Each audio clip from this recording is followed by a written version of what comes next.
नमस्कार, मी अमोल मोरे. बीज डंकामध्ये आपलं मनापासून स्वागत आहे. आज आपण पाहणार आहोत सोनं चांदीतील मोठी घसरण नेमकी का झाली, शेअर बाजारावर दबाव येण्यामागची कारणं, भूटानमध्ये भारताची सौर ऊर्जेतील ऐतिहासिक गुंतवणूक, ॲपलच्या आयफोन धोरणातील मोठा आणि धक्कादायक बदल. सुरुवात करूया सोनं आणि चांदीच्या बातमीने. आज देशांतर्गत तसंच आंतरराष्ट्रीय बाजारात सोनं आणि चांदीच्या दरात तीव्र घसरण पाहायला मिळाली. मागील काही दिवसात दोन्ही मौल्यवान धातूंनी ऐतिहासिक उच्चांक गाठल्यानंतर आज मोठ्या प्रमाणावर नफेखोरी झाली. याचा थेट परिणाम सराफा बाजारावर दिसून आला. यामुळे गुंतवणूकदार आणि ग्राहक आज दोघेही सध्या सावध भूमिकेत दिसले.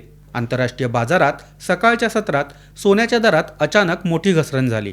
सुरुवातीला सोन्याचा भाव तब्बल $500ने घसरल्यामुळे जागतिक बाजारात खळबळ उडाली. मात्र कमी दरात खरेदीची संधी साधत काही गुंतवणूकदार पुन्हा बाजारात सक्रिय झाले आणि पुढील काही तासात हे दर थोड्याफार प्रमाणात सावरले. तरीही दिवसाअखेर सोने दबावाखाली व्यवहार करताना दिसून आले. देशांतर्गत बाजारात सोन्याच्या दरात मोठी घसरण नोंदवली गेली. सोनं सुमारे ₹10,000 खाली आले. प्रति 10 ग्रॅमसाठीच म्हणजे 1 तोळा सोने हे ₹10,000 स्वस्त झाले. यामुळे 24 कॅरेट सोन्याचा दर सुमारे ₹1,69,000 प्रति 10 ग्रॅमपर्यंत खाली आला. तर 22 कॅरेट सोन्याच्या दरात देखील लक्षणीयरित्या घट झाली. चांदीतही मोठी घसरण पाहायला मिळाली. चांदीचे दर जवळपास 5% घसरले. चांदीचा भाव सुमारे ₹3,95,000 प्रति किलो इथपर्यंत खाली कोसळला. अवघ्या एका दिवसाआधीच चांदीने 4 लाखाचा ऐतिहासिक टप्पा पार केला होता. मात्र आज ती पातळी त्याला टिकवता आली नाही. तज्ज्ञांच्या मते मोठ्या प्रमाणावर झालेली प्रॉफिट बुकिंग, डॉलरमधील मजबूती आणि जागतिक व्याजदरांबाबतची अनिश्चितता ही या घसरणीचं प्रमुख कारण आहे. मात्र दीर्घकालीन गुंतवणुकीच्या दृष्टीने सोनं आणि चांदी अजूनही सुरक्षित पर्याय मानले जात आहे. या घसरणीवर राशाद हजव या अर्थतज्ज्ञांनी 2 शब्दात आपली कमेंट केली. त्यांनी या घसरणीनंतर looking for a strong rally after 2 day decline असे मत व्यक्त केले. दरम्यान आम्ही या बातमीतून आपल्याला माहिती देत आहोत, गुंतवणूक करताना आपण नेहमी आपल्या सेबी नोंदणीकृत सल्लागाराचा सल्ला घ्यावा हे आवर्जून लक्षात ठेवावे. आणि याच जागतिक घडामोडीचा परिणाम आज शेअर बाजारातही स्पष्टपणे दिसून आला. आजच्या व्यवहारात भारतीय शेअर बाजारावर मोठा दबाव हा पाहायला मिळाला. आठवड्याचा शेवटचा दिवस जागतिक बाजारातील अनिश्चितता आणि केंद्रीय अर्थसंकल्पाच्या पार्श्वभूमीवर गुंतवणूकदारांनी सावध भूमिका घेतल्याने बाजारात विक्रीचा जोर वाढला. दिवसाअखेर BSE सेन्सेक्स जवळपास 300 अंकाने घसरून 82,270 वर बंद झाला. तर निफ्टी सुमारे 100 अंकाने घसरून 25,320 वर बंद झाला. दिवसाच्या व्यवहारात बहुतांश सेक्टर लाल रंगात दिसले. या घसरणीमागे सर्वात मोठं कारण म्हणजे परदेशी संस्थात्मक गुंतवणूकदारांची सुरू असलेली विक्री. जानेवारी महिन्यात FII कडून हजारो कोटी रुपयांच्या शेअर्सची विक्री झाली आहे. मजबूत डॉलर आणि वाढलेले अमेरिकन बॉन्ड यील्ड्स यामुळे उद्योन्मुख बाजारातून भांडवल बाहेर जात असल्याचं दिसून येत आहे. याशिवाय रुपयातील कमजोरी, बजेटपूर्व अनिश्चितता आणि अलीकडच्या तेजीमुळे प्रॉफिट बुकिंग यामुळे बाजारावर दबाव हा कायम राहिला. मेटल आणि IT सेक्टरमधील मोठी विक्री दिसून आली. तर FMCG आणि फार्मा क्षेत्र तुलनेने स्थिर राहिले. तज्ज्ञांच्या मते अल्पकालीन काळात बाजारात चढ उतार हा कायम राहू शकतो.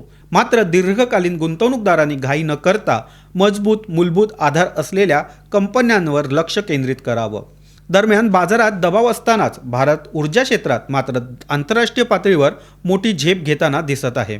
भारताची 20 क्षेत्रातील company India power corporation limited भूटानमध्ये 70 मेगावॉट क्षमतेचा सौर वीज प्रकल्प उभारणार आहे. यासाठी कंपनीने भूतानमधील ग्रीन एनर्जी पॉवर प्रायव्हेट लिमिटेडसोबत भागीदारी केली आहे. हा प्रकल्प भूतानच्या पॅरो जिल्ह्यात उभारला जाणार आहे.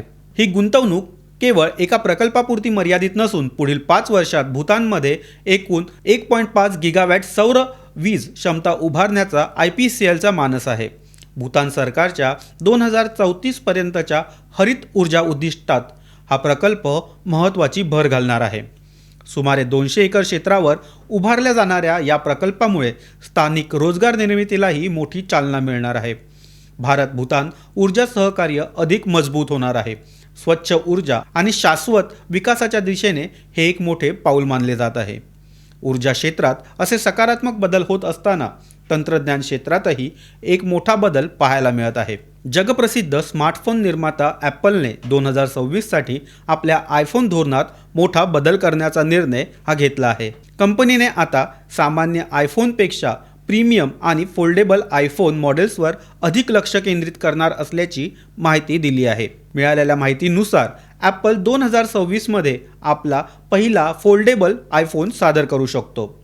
मात्र उत्पादन प्रक्रियेतील गुंतागुंत आणि वाढलेला खर्च यामुळे सुरुवातीला केवळ मर्यादित युनिट्स बाजारात आणले जाण्याची शक्यता आहे.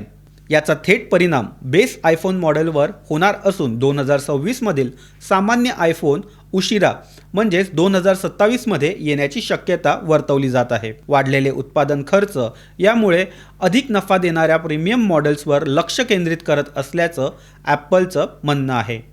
तज्ज्ञांच्या मते प्रीमियम ग्राहक अजूनही महागडे स्मार्टफोन घेण्यास तयार असल्याने ॲपलचा हा निर्णय व्यावसायिकदृष्ट्या योग्य ठरू शकतो. आजचा दिवस बाजारासाठी अस्थिर असला तरी बदलांनी भरलेला ठरला.